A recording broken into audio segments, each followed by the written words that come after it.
Okay, Russell, thank you so much for taking the time to talk to us. Yeah, glad to be here.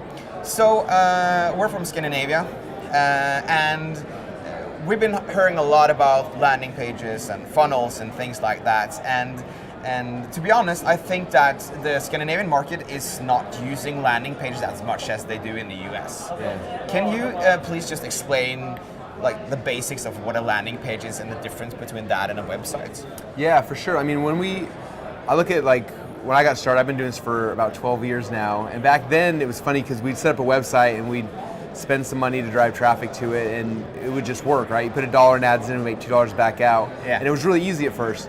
But then and again, that was 12 years ago, and then more people got it started, and everyone starts jumping in, there's more websites, more competition, it got harder and harder, and so we got a point where we'd put $1 in advertising in and we'd lose money every time, and we're like, oh, we got to figure out a way to make this better. So we started just trying to figure out different ways we could change our sales process to make money. And so one of the biggest things we did is started breaking it down where instead of sending someone directly to your website, we send them to like a lead capture page. So the first thing they do come and they give us their email address, and then they'd see our website.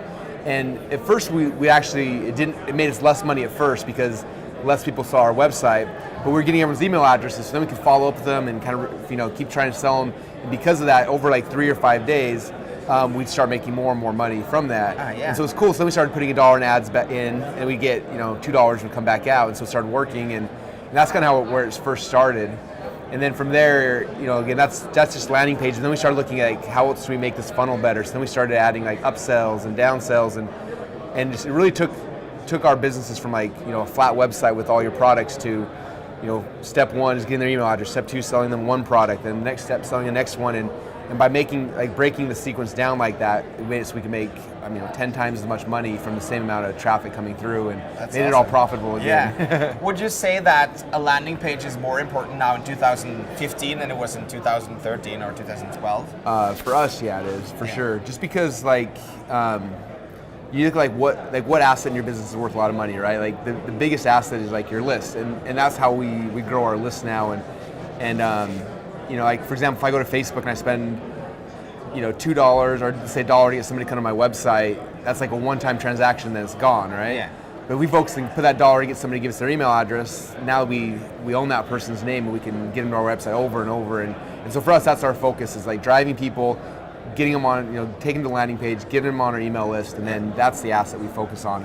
Okay, so where do you get the traffic from? What's the biggest traffic source or the best traffic source right now to get traffic? It kind of depends. We're in a lot of different markets, and so like a lot of like our internet marketing businesses, we focus on Facebook. That's our best traffic sources. For our supplement though, Facebook doesn't like supplements. They always kick us off, and so we're never successful with our supplements there. Okay. Yeah.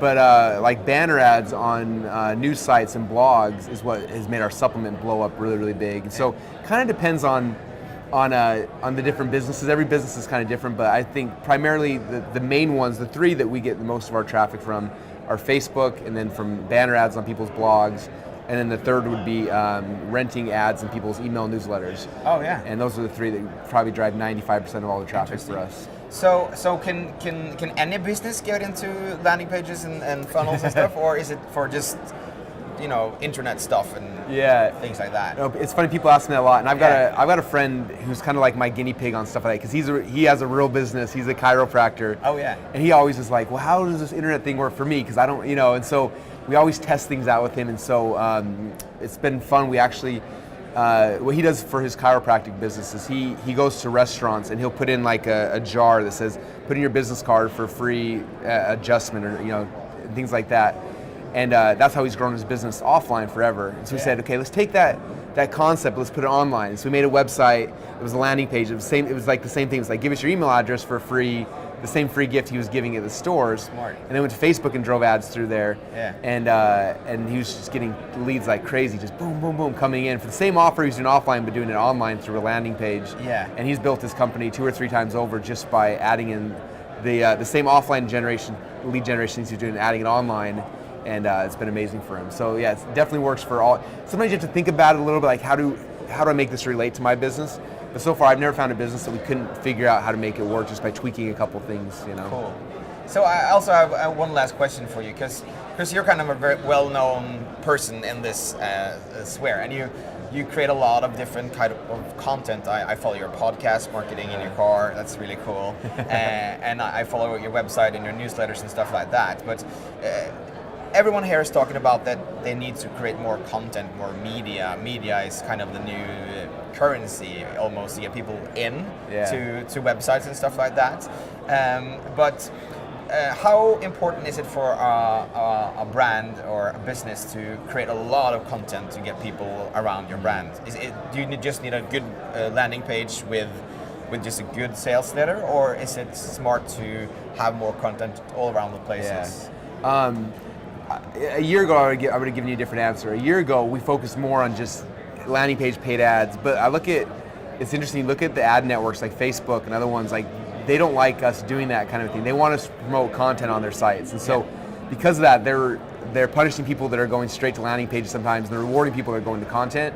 And so for us, we're making big transitions in our company where we promote like from Facebook to content and then from content to our landing pages. And so that's what they're kind of forcing us. So because that content's really, more so now than ever before, like really important.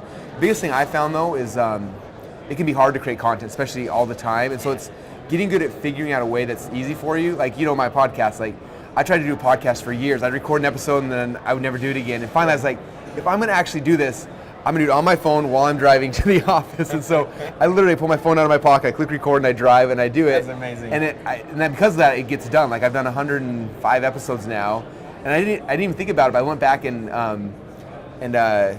we actually had someone transcribe all the episodes and put them like back to back to back. And it was like, 12 or 13 hours of content. And I was like, for me to sit down with the microphone and record 13 hours of content would take me forever. And I never would have done it. But because I just had little chunks where I was doing it where it's convenient for me, it became what it has. And so I think for people, it's like figuring out what's the best communication style for you. Is it video like this? Is it audio? Is it writing? Like, figure out what you're good at and just make it consistent.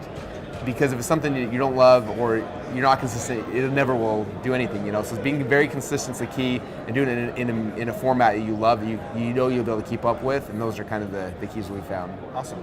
Thanks so much for your time. Yeah, thank you. Okay.